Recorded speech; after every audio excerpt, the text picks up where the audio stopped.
Welcome to Cars Yeah, show number 2549. Be prepared to be inspired.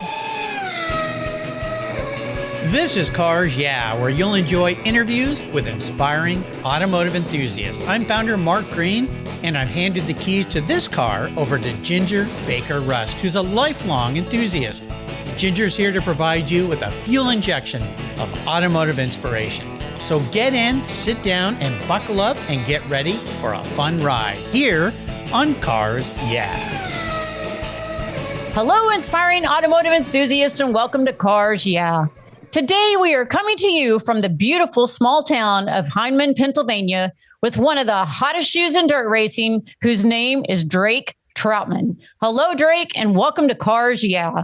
Do you have it in gear, and are you ready to release the clutch? I'm ready to go. All right. Drake, please share something about yourself that most people may not know. I played a lot of sports in school. I wrestled, played football, played baseball, and I ended up putting a stop to all that stuff to get racing full time. Tried to juggle them both for a while, but it just got to be too much. And if I wanted to really create something out of racing, and I had to put my focus and my mindset all to that. So that's what we did. Well, how did you get started in racing? I mean, when did you start? I know, especially when you're racing at the level that you are at only 20 years old, generally you start 3 or 4 years old at go-karts. I actually got my first go-kart whenever I was for my third birthday. My grandfather raced and then my dad raced, and I've just been around it all my life and decided that, this is what I wanted to do. And I've always had a true love for it. And so I got into a modified whenever I was 11 years old. Wow. And we started racing a lot. It was a full-time job really from the get-go for me. And, I love every minute of it. Like I said, just really grateful for how things have went and how the stars have all aligned for me. And it's been really humbling. Well, I'll tell you what, I watched you this past weekend run the Real American Beer World of Outlaws late model series at I-55 Speedway in Peabody, Missouri. And man, you hammered down. You are one of those racers that when I watch run dirt, you remind me of a combination of Larry Phillips and Scott Bloomquist and a little bit of Smoke, Tony Stewart, and Kyle Larson all kind of tied into one with a Luke Bryan, Garth Brooks kind of mind and sound. And man, you were killing it out there. Absolutely killing it. A lot of my listeners haven't been around dirt racing, and I want to be able to explain what is so special about dirt racing. Can you tell me about that? The biggest thing that I tell everyone, and this isn't a shot at NASCAR or a shot at even like sprint car racers. I feel like dirt late model racing is really interactive versus where you don't really see the NASCAR guys throughout the day, in the pit area or if you do, the tickets are so expensive that it's just hard to get into something like that to interact with, for the drivers to interact with the fans.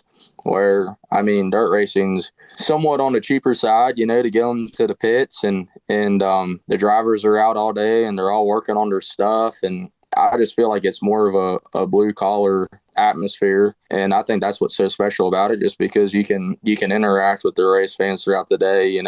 All the drivers go up to their souvenir trailers at least once a weekend, sometimes once a day, and hang out and interact with fans. It's just, I feel like that's what's keeping dirt racing alive more than anything. Well, and it is. It's a very special place. And you're right, it is. And for me, dirt racing is part of that, still that raw form of racing. There's not a lot of raw form of racing left.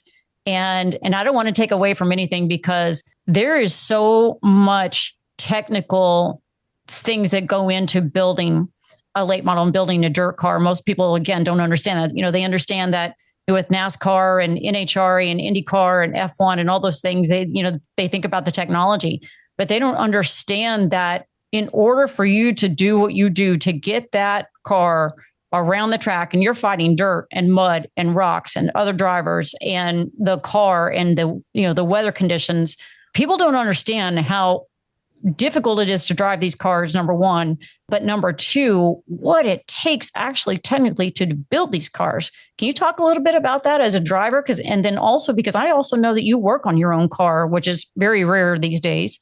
Again, I feel like a lot of people, about the easiest way to put it, just think that we're just a bunch of dumb rednecks at the end of the day, but there's a lot that goes into it. there's a few engineers up there, but most of us don't have engineers to go with, and so the crew and the drivers are so hands on, and I mean it's as far down to setup stuff as a 16th inch packer in the right front just to keep from bottoming out your frame.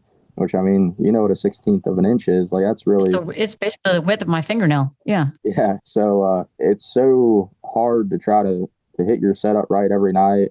And even just in the car itself driving it, the way that you got to adapt if you don't hit your setup, the way that you wanted to.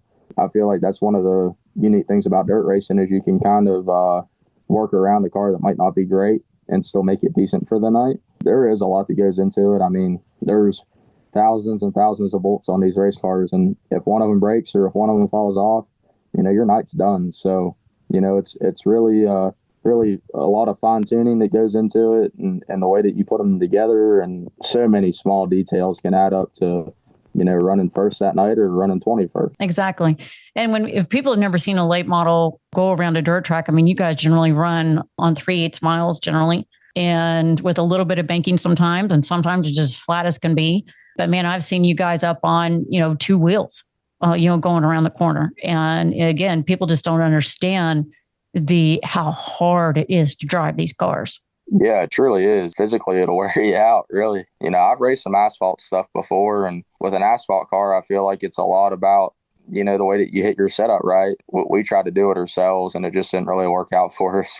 We didn't have any idea about asphalt stuff, so we just stuck with the dirt routes, and we have a pretty good idea on what we need to do and when we need to do it. And like I said, it's just something that you can kind of maneuver, not so much a bad car, but, an average car and make it decent for the night to try to get through. Well, let me give the listeners a little bit more of an introduction for you, and so we can learn a little bit more about you. Drake Troutman, driver for the Team 22 race team owned by G.R. Smith, who is known as the equivalent of Hendrick Motorsports in dirt racing, is one of the hottest shoes on dirt, running over 140 races in the 2025 season, including the Real American Beer, World of Outlaws Late Model Series, and numerous other dirt series around the country. Troutman comes off a winner this past weekend, landing in Victory Lane, winning the Real American Beer, World of Outlaws Late Model Series event at I-55 Speedway in Peabody, Missouri, and currently sits fourth in points.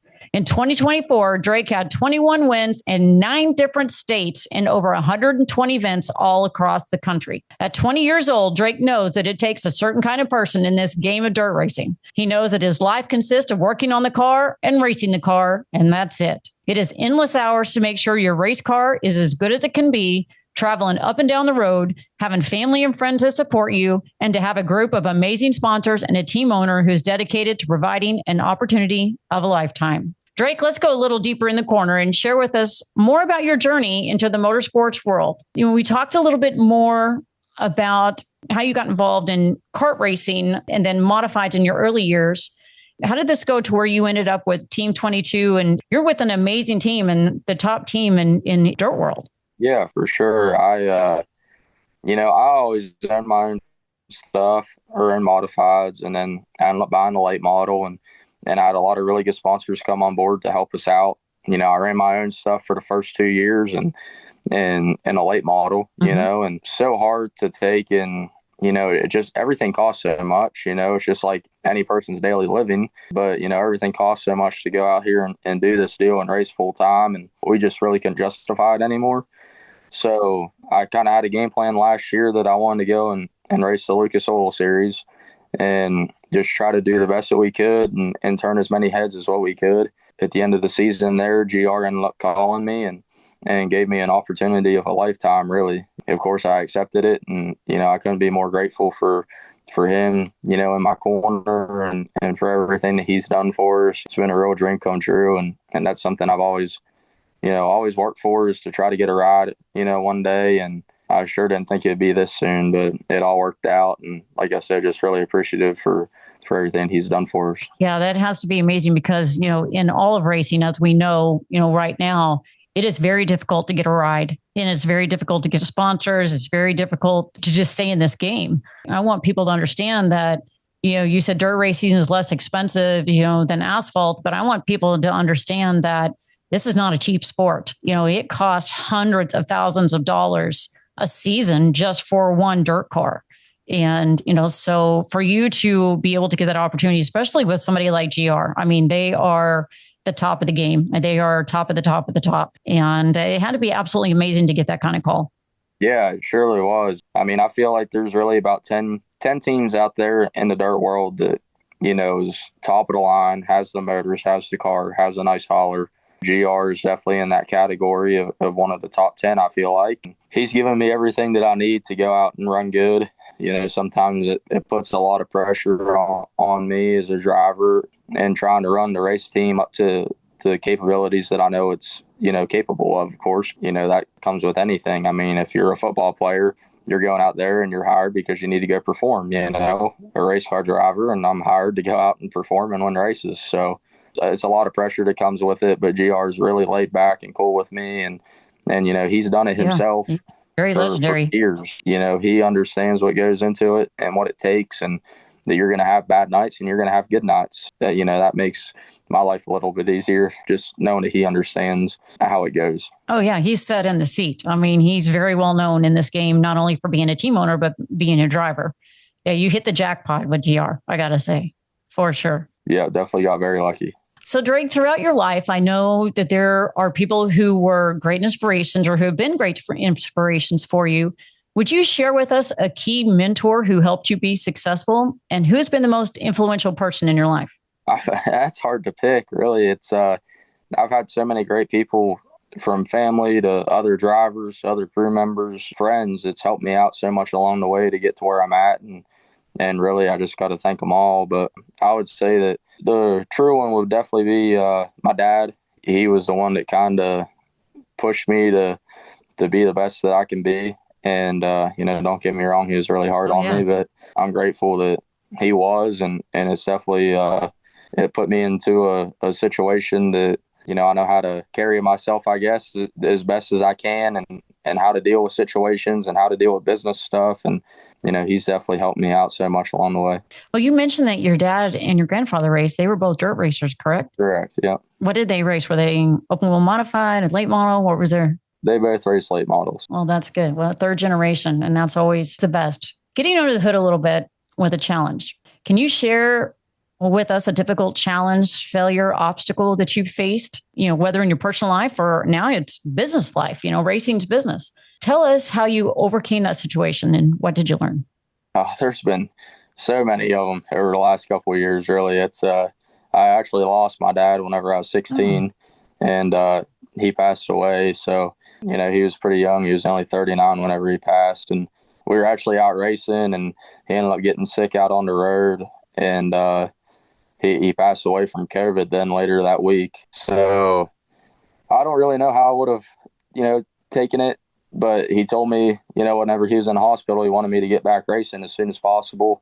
So he had something to watch, and, it was tough just going to the shop and seeing how, me and him build everything up. And now I don't have my best friend anymore. You know what I mean? So, that was really hard on me and still is. But, I mean, I know if he was here, I'd still be racing and we'd, be trying to do the same deal. And I feel like that's just that much more of a building goal for me, just knowing that, I got something else to really work for too, because, I feel like we kind of have a point to prove. You kind of feel like he rides with you in the car, huh? Yeah, for sure. Yeah.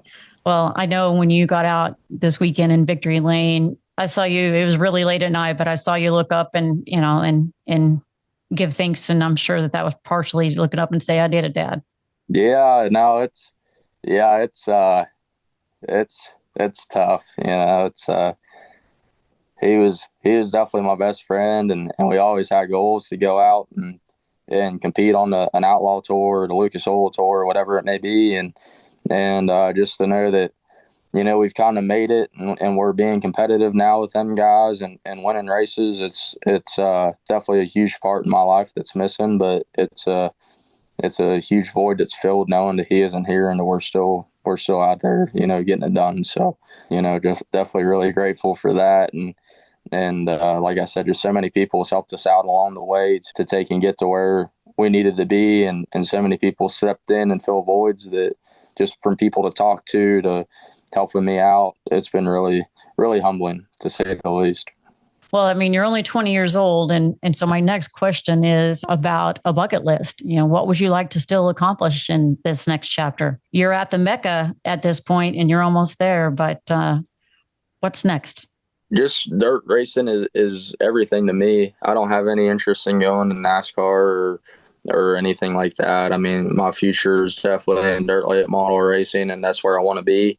I'm the type of person that no matter how many races we could win or if we eventually won them all, I always want to strive to be better. And I would say the biggest thing is just keep on grinding it out and hopefully one day be somewhere on the record book. Well, I think you are well on your way. And to be with those guys, like I said, with the ones I mentioned at the beginning of the show, I've seen a lot of racing and a lot of wheel holders. And I'll tell you, after watching you, man, you definitely got it for sure. I appreciate it. You're welcome. Let's talk about a special vehicle in your life. Share a great memory or experience about a vehicle that's very special to you or it's been special to you in your life. Oh, well, I got a hauler that me and my dad got together and my mom. And, after we lost him, we kept racing out of this hauler. I mean, we did the entire Lucas Oil tour with it. We did the Summer Nationals tour with it back in 23. And this thing is just really not fit to go up and down the road the way that we needed it to be. We've been out here 2 years ago on the Summer Nationals tour. And I mean, it's 100 degrees outside. And the first week we were out here, both of our ACs and the truck quit working. And the second week our generator quit. So I would say that probably one of the most aggravating but humbling and funny stories that I probably have about a vehicle. Well, and it's probably pretty special to you, like you said. And I don't bet you're not getting rid of that thing. And if you're like other racers, you're very superstitious about things like that. Oh yeah, no, it's definitely it's a sentimental thing, of course, but it's just me and a bunch of kids that go out here and race together. And that's another really cool part about GR is whenever we did this deal, he wouldn't let anyone else take his haulers back to their place.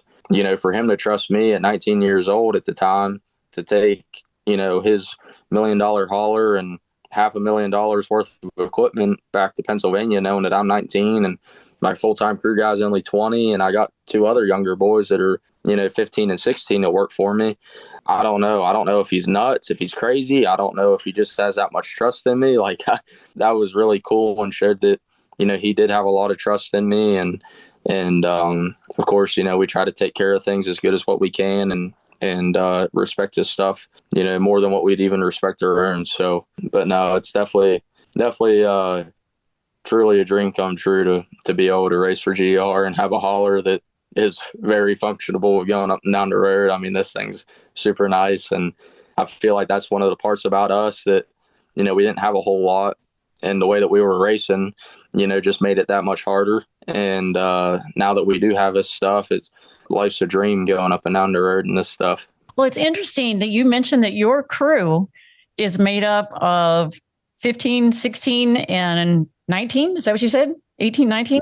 So one boy's 15 now, the other one's 16. I'm 20, and then my full-time guy I got with me is 21. So it's just we're just a bunch of youngins, and but I love it. I mean, it's awesome, and they're all really good workers. I mean, they bust their ass, and I couldn't be more thankful for them guys either, because if we're up until 1, 2, 3, 4, 5 in the morning, they're going to be up till 1, 2, 3, 4, 5 in the morning, so they're really good workers. They're willing to learn. Of course, I'm still learning every day too. So we're just all learning together. And, I'm the type of person that I like to look into the future. And, that's another thing about GRs. He's one of the youngest car owners out there, and people don't really realize that, and I feel like, my team's the youngest team out there that's on a national tour right now. So, I try to look 4, 5, 6 years down the road, and I'm like, man, we keep on staying together here, and I feel like we could truly have something special. It's absolutely amazing that you guys are kicking ass the way that you are, and you guys are so young.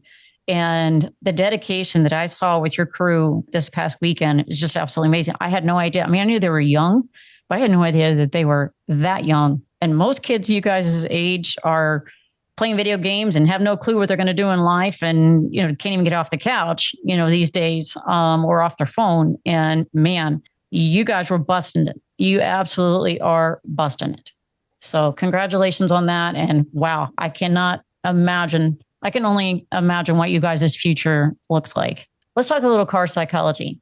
If you were a car, what would you be? And more importantly, why? Now, this isn't what you want to be, but instead how you perceive yourself manifested as a vehicle. I would say that we're probably about like a Ford Ranger. That's like not just me, but like my whole team. Like we work hard, and we're a little bit ragged out, right? Like, I mean, we're not, by any means the most clean cut people. So I would probably put ourselves into the aspect of a Ford Ranger. That's awesome. That's a great answer. That's a great answer. All right. I am writing a blank check, okay, for an ultimate drive with no limitations. If I could wave a magic wand and arrange for you to go on the ultimate drive, what vehicle would you be in and who would it be with? Could it be a boat? It could be anything you want. It's the ultimate drive. I don't know. I mean, I'm not too much of a fancy person, but I would say that if I had one shot, I probably want to take a yacht around the nation just one time, like go anywhere I could go with it for as long as I could go, just to experience it. Like, I'm really fascinated with like water and stuff. Like, I love being in the water and going to the beach and stuff, which, I mean, I never get to go, of course, because we're always racing and working on our stuff, but I enjoy that kind of stuff. And I definitely take all my boys with me, just to, out of respect and appreciation of how much they work, for me. So that would probably be my answer. So how big you got? Small yacht? Like, the big, like, I mean, huge. Oh no, we're going big. I mean, if we got a blank check and we're going to be on this thing for a while, we're definitely getting a big one. Great. Well, one of my questions is, who would be driving? So would you want to drive this shot, or would you just want to let somebody take it over and just let you guys flow? Oh no, definitely let us float. Yeah, I don't want to drive it. Yeah, we'd be sunk or stuck or something. I don't know which one it'd be, but yeah, it wouldn't be good. You'd say, okay, I'll stick to driving race cars, but I'll let somebody else drive me on a yacht. I love that answer. I don't know that anybody has ever answered that with that. That is great. I love it. Let's talk about giving back. I mean, I know already that just from watching you and your crew, that you guys really help each other, but let's talk about you specifically. What are some of the ways that you've helped others or given back? And now this could be, in your life, your racing career, anything. I love helping people out, from racing to really anything. Like, I just like to help people. It's just how I am. I guess in a racing aspect, like, I love helping people out with their cars. Like, I got a lot of friends that bring their cars to me, and I'll go through them or set them up or whatever. So that would be one easy example, of that. But I do love giving back to people and helping people out as much as I can. I could see that about you. And I watched you this past weekend, just not only how you were with your crew, but with the fans and the people that were there, and just how conscious you are of what's going on around you. And you're so polite, well-mannered, well-versed. You're one to watch. That is all I can just keep saying that. You're one to watch. I know that you race all the time, and I know you work on your car all the time, and you don't have a lot of extra time. But is there a great book or an article or something you've watched? It could be a documentary or anything like that you believe others could learn from? I don't know. That's a tough one. I don't really get into a whole lot of that stuff. If anything, to be honest with you, I'm the type of person that I feel like you got to go through the hard times and learn from your own mistakes and learn from yourself how to be better for next time. Even till this day, people's always telling me, they're like, if you had a crew chief, your learning curve, would be so much faster. And, I'm just the type of person that I'm like, well, I want to go through it. Like, I want to hit the bumps along the road and learn from my own mistakes, because I feel like that's surely what makes you better as a person in whole, but as a driver. And you learn so much more about your car and that's just the type of person I am. Oh, that's some great words of wisdom, which actually leads me to my next question. Do you have some final parting words of wisdom and advice about life? And do you have a favorite quote or mantra that has meaning to you? It's just not just that. Like, I'm also the type of person. I mean, there's a lot of fake people out in this world, right? Like, there's so many people that come up to you and want to be your friend or want to say that they want to see you succeed. But then whenever you do, then where's all them people at, or whenever times get tough, where's all them people at? I just did a podcast the other day, actually, with someone, and they asked me a similar question. And I was like, I'd rather have 4 or 5 really real people in my life than have 20 that's just there. Like, I want them 4 or 5 people there whenever times are tough, whenever we're all down, whether it's in, my personal life, whether it's in racing, whatever it may be. I'd rather have 4 or 5 real ones than I'd have 20 that are just there. That's great. And again, that's very wise for your age. It's a very wise thought process. And you're absolutely right. Finally, tell us the best way that our listeners can learn more about you, about your race team, website. How can the public learn more about you? I got a website, which is Straight Troutman Racing. I got a Facebook page, which is Straight Troutman Racing. Of course, I'm racing for GR now, so he has a Facebook page under GR Smith Motorsports. We have apparel, from T-shirts to hats, the little toy cars, the whole deal. That's underneath Shop 22. That's a website, of course, and then I also have a souvenir trailer that's Dirt King apparel, which is always trackside with us. It's always at the racetrack. So, and all of our races are always broadcasted for the most part. It's either on Dirt Vision or Flow Racing. So we do a pretty decent job at keeping up with our updates and our websites have all of our stats on it. And, I got Instagram as well, which is just under my personal name, Dre Troutman. Yeah, we got quite a few different platforms to keep up with. Well, listeners, you can find the links to everything we've talked about here today at carsyeah.com on the Drake Troutman link on the notes page. And folks, I'm telling you, you need to go look this guy up. You need to go watch Dirt Vision and watch him race in the World of Outlaws. You need to go to a race. Take your family and go to a dirt race, a local dirt race. It costs less than going to a movie. And it is great, great time with your family. And it's an experience you'll never forget.